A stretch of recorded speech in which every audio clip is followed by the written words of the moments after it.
Les Fées, un conte de Charles Perrault. Il y avait une fois une veuve qui avait 2 filles. L'aînée était très laide et lui ressemblait beaucoup, tant par les traits du visage que par le caractère. On aurait pu les confondre. La mère et la fille étaient tellement antipathiques et orgueilleuses qu'elles n'avaient aucun ami.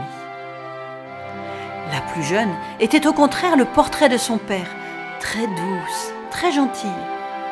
Elle était aussi la plus jolie petite fille qu'on ait jamais vue. Le proverbe dit bien « Qui se ressemble s'assemble ». C'est peut-être pour cela que la mère préférait son aînée et détestait la benjamine.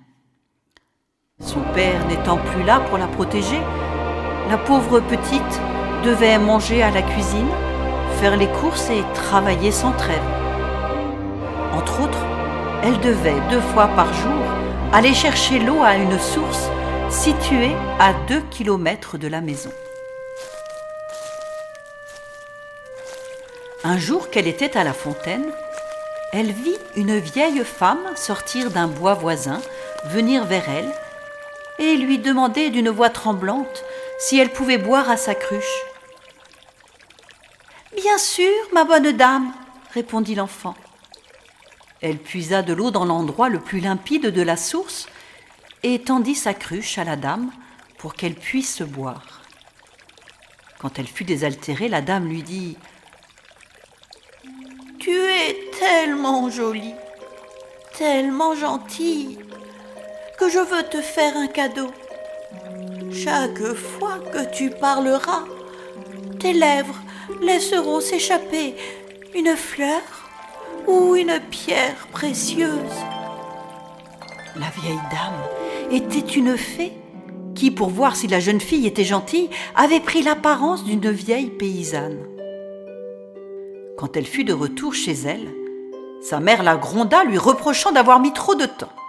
« Je vous demande pardon, mère, d'être aussi en retard, » dit la jeune fille. Et de sa bouche sortirent 2 roses, 2 perles et 2 gros diamants. « Que vois-je » s'écria la mère émerveillée. « Que t'arrive-t-il, ma fille ?» C'était la première fois qu'elle l'appelait ma fille. La pauvre enfant lui raconta naïvement ce qui lui était arrivé, tout en laissant échapper quantité de fleurs et de diamants. Voyant cela, la mère décida d'envoyer son autre fille chercher de l'eau. « Tiens, Fanchon, regarde ce qui sort de la bouche de ta sœur quand elle parle.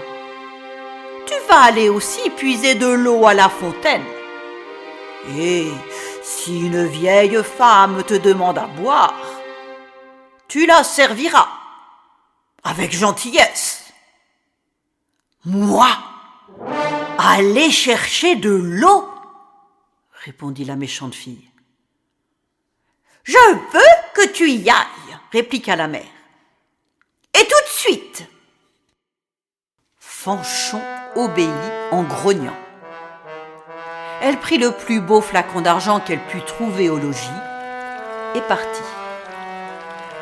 Elle ne fut pas plutôt arrivée à la fontaine qu'elle vit sortir du bois une dame magnifiquement vêtue qui vint lui demander à boire.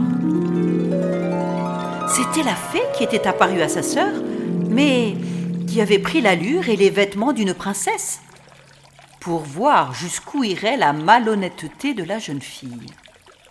« Suis-je venue pour vous donner à boire ?» dit l'orgueilleuse. « J'ai apporté un flacon d'argent, mais vous pouvez bien boire à même la fontaine. »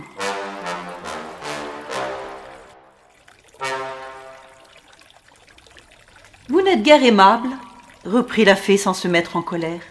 « Eh bien, puisque vous êtes si peu obligeante, je vous prédis qu'à chaque parole que vous direz, il vous sortira de la bouche un serpent ou un crapaud. »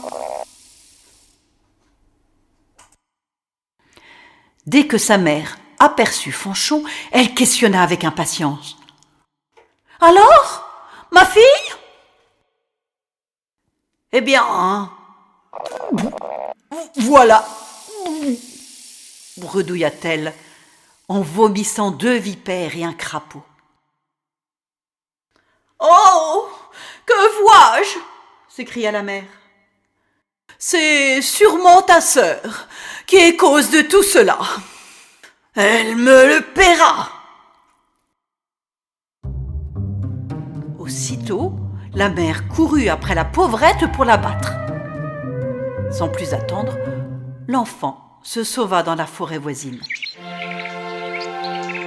Un moment plus tard, le fils du roi qui revenait de la chasse la rencontra. La voyant si belle, il lui demanda ce qu'elle faisait là, toute seule, et quelle était la raison de son chagrin. « Hélas, monseigneur, c'est ma mère qui m'a chassée du logis. » Le fils du roi, voyant sortir de la bouche de la jeune fille 5 ou 6 perles et autant de diamants, la pria de lui dire d'où venait tout cela. Elle lui raconta toute son aventure. Le fils du roi devint bientôt amoureux d'elle et, estimant qu'un tel don valait mieux que toutes les richesses qu'une princesse pouvait apporter en mariage, il l'emmena au palais du roi son père où il l'épousa. Fanchon se fit tant détester que sa propre mère la chassa de sa maison. La malheureuse n'ayant trouvé personne qui voulût bien la recevoir, alla tristement mourir au coin d'un bois.